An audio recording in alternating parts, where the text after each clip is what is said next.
I was so honored and excited to learn this week that I have been selected as an official delegate at the UCC National Synod, which is going to be held next summer in Indianapolis.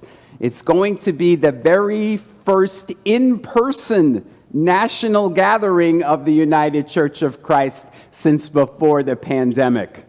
The last in-person National Synod was held in Milwaukee back in 2019, and you may remember that our church council moderator, Peter Mueller, who's here with his grandson, and his grandma, Kathleen Mueller, they attended that synod in Milwaukee as representatives from our church. And at that synod in 2019, so many really cool things happened. It was at that National Synod that the United Church of Christ became the very first Christian denomination to openly endorse the Green New Deal, which will greatly help the environment, which, as you know, is one of the passions of our church. It was at that synod that a group left the convention center and walked over to the Milwaukee Planned Parenthood office in order to bless their good work and to reaffirm our denomination's long-standing history of supporting a woman's reproductive choice. And it was also at that synod that 500 people left the convention center and took to the streets of downtown Milwaukee to protest the harsh and inhumane treatment of migrants and children in cages at our nation's border detention centers. Now, some of you may say, that all sounds very political, and we as a church should stay out of politics. I mean, after all, we have separation of church and state, right? Well, since this is July 4th weekend, and in light of the recent Supreme Court decisions on abortion and the climate and prayer, I thought this would be a really good time for us to talk about what the separation of church and state actually means. For us as churches, what it means is that we cannot, from the pulpit, openly endorse a particular political party or a particular political candidate. We are forbidden from doing that. And yet it's interesting, from time to time I watch these church shows on TV, these evangelical televangelists, and I have seen on their shows that they openly endorse certain political parties and candidates and bash other ones right on their own TV shows, which are broadcast to millions of people. I don't know how, as tax-free churches, they get away with that, but they do. But we are forbidden from doing so. That said, we are allowed to speak out against our nation's leaders and politicians when they endorse and promote policies that are inhumane and that harm people. Because that's what Jesus did. Jesus spoke out against the leaders of his day. He called them hypocrites to their faces. That's why Jesus became an enemy of the state, and it's why they needed to silence him. Jesus was trying to establish a new world order, a new kingdom. We in the progressive church refer to it as a kingdom, because Jesus wasn't trying to establish a monarchy, a kingdom where he sat on a throne with a crown. We like the word kingdom because he was establishing a world where all are kin, where all of us are one, a world of peace, love, justice, and freedom for everyone. Now, of course, we're celebrating freedom this weekend. It is what our founders came here to do. They were fleeing England, which had a king. They were fleeing a monarchy, and they were fleeing the Church of England, which was aligned with the monarchy. Church and state is one. They came here to found something different, and those pilgrims were our UCC Congregationalist ancestors. And they established a beautiful declaration of their independence, which said that all people had 3 inalienable rights, rights which can't be taken away. They are the rights of life, liberty, and the pursuit of happiness, which means in the United States you can live how you want to live, love how you want to love, express yourself how you want to express yourself, worship how you want to worship, and do whatever it is that makes you happy. Now, we know that our founding fathers were not perfect people. They owned slaves, and they treated women as second-class citizens. So yes, they held this vision, but they didn't fully live it out. And in our nation's history, we haven't fully lived it out, but we have made progress just in our lifetimes. You know, I don't consider myself to be that old, but just in my lifetime, there were parts in this country where black people had to drink from separate water fountains and sit at the back of the bus. That was in my lifetime. In my lifetime, women in this country could not establish a credit card in their own name. And they were expected to stay home and have kids. And in my lifetime, gay people had to live in the closet or face arrest. That's just in my lifetime. And yet, look what's happened in that short period of time.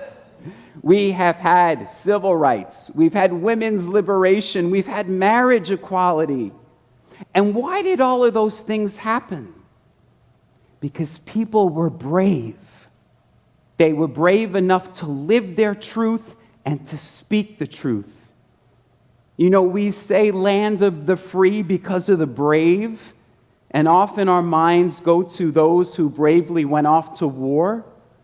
But it's also the land of the free because of the brave people who spoke their truth and put their own lives at risk for doing so. And that's why I find it so strange that people in this country who claim to be the most patriotic are often the ones who want to restrict freedoms from people. They don't want to expand them. In fact, they want to deny freedoms to anybody who's different from them, who's not Christian or white or heterosexual. So these so-called patriots, they want to ban people from entering this country because they're of a different race or a different religion. They want to establish certain religious freedom laws, which gives them legal right to discriminate against gay people, that their business can legally refuse service to someone because they're gay, or deny housing or an employment to a transgender person, and they get to do that in the name of their religion, that their religion forbids them from doing so. And these so-called patriots, they want the 10 Commandments up in public courthouses. They want nativity sets out in public squares during Christmas. And they want prayer in public school. But what they forget is that America is a nation of people who has freedom. People who are free to worship how they want to worship. They could be Muslim, Hindu, Buddhist, Christian. And they can be atheists too. They have that freedom. Freedom of religion doesn't mean that you get to enforce your religious beliefs on other Americans who have other beliefs.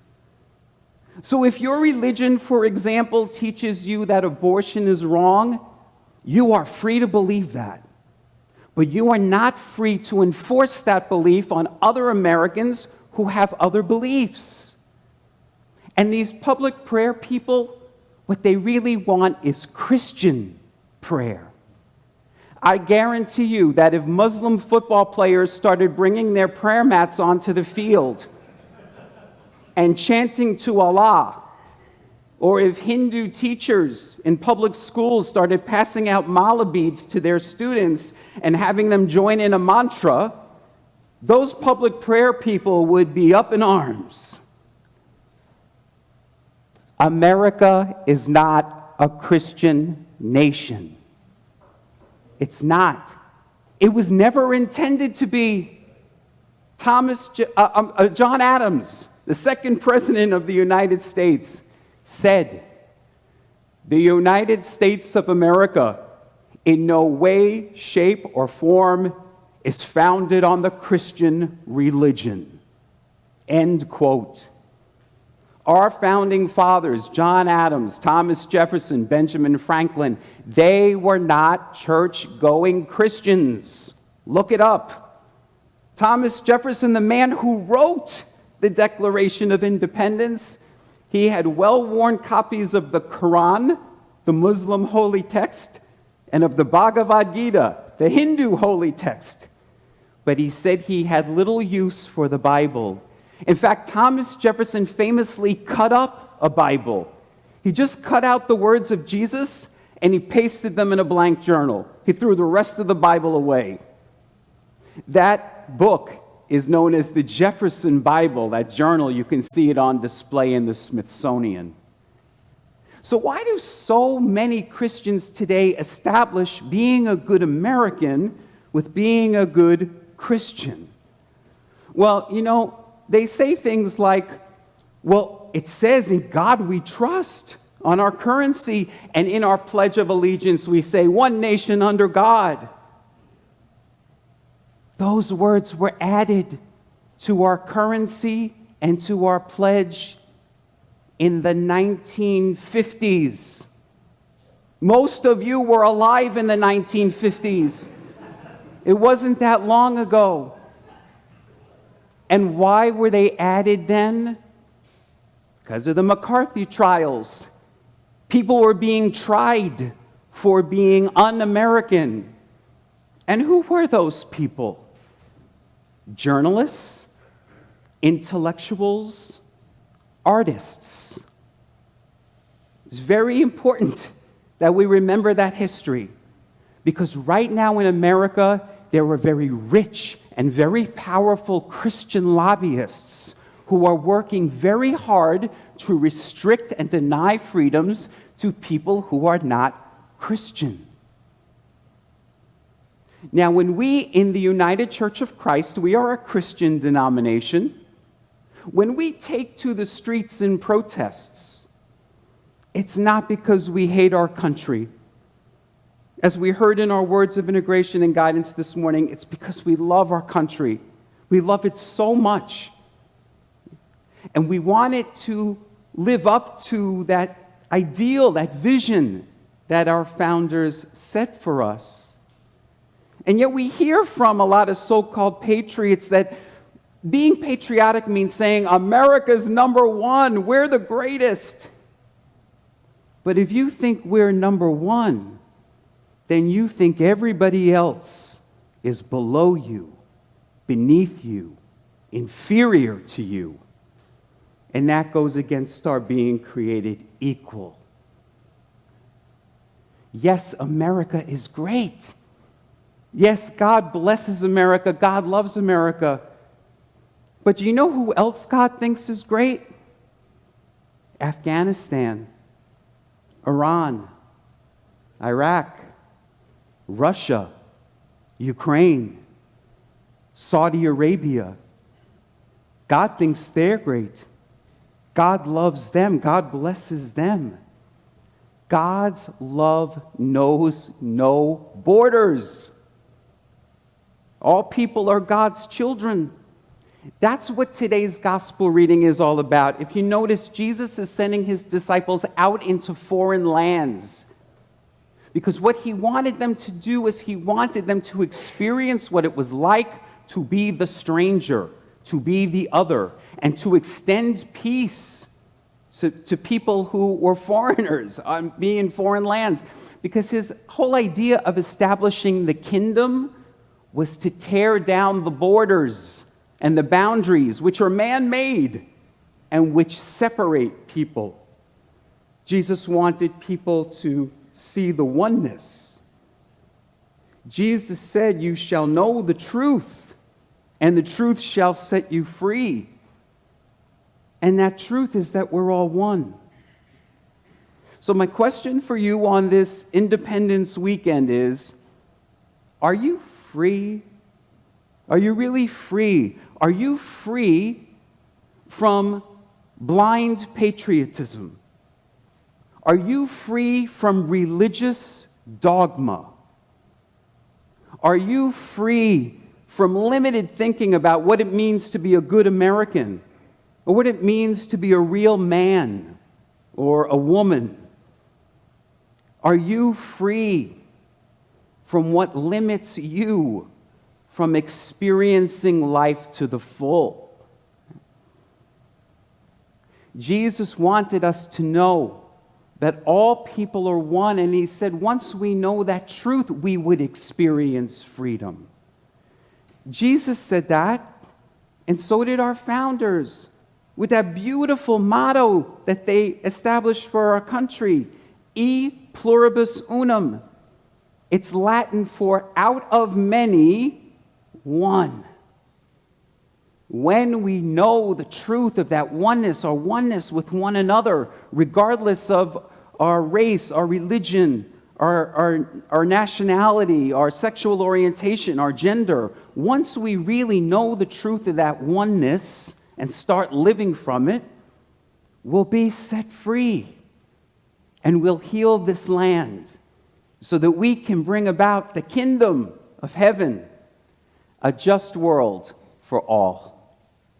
Namaste.